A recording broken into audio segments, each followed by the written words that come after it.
قربانی کی اقسام، ایک قربانی ہے منت والی قربانی، اگر کسی نے منت مان لی ہے، نذر مان لی ہے کہ وہ اللہ تعالیٰ کی رضا کی خاطر قربانی کرے گا،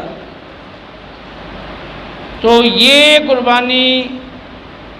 منت ماننے والے پر واجب ہے، ہاں وہ فقیر ہو ہاں وہ غنی ہو۔ وَلْيُوفُوا نُذُورَهُمْ، قرآن میں فرمایا اپنی منتوں کو پورا کرو۔ دوسری قربانی جو حج کے موقع پر کی جاتی ہے،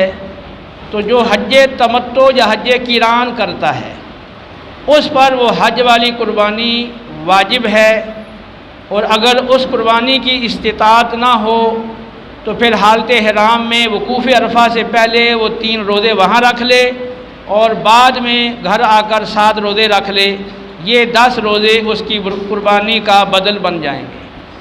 اور اگر روزے وقوف عرفہ سے پہلے حالت احرام میں 3 روزے نہیں رکھ سکا تو پھر اس کو قربانی ہی کرنی ہوگی۔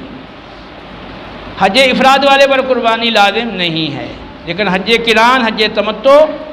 کرنے والے پر قربانی واجب ہے، جس کا قرآن پاک میں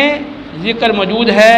وَلَا تَحْلِقُوا رُؤُوسَكُمْ حَتَّى يَبْلُغَ الْهَدْيُ مَحِلَّهُ، اپنے سروں کو نہ منڈواؤ یہاں تک کہ قربانی اپنے مقام پر پہنچ جائے اور وہ ذبح ہو جائے۔ اور اسی طرح ایک قربانی وہ ہے جو عید الاضحیٰ، عید قربان کے موقع پر، بڑی عید کے موقع پر کی جاتی ہے۔ یہ قربانی صاحب نصاب پر واجب ہے، جو صاحب نصاب نہیں ہے اگر وہ یہ قربانی کرتا ہے تو اس کے لیے یہ قربانی نفلی ہے۔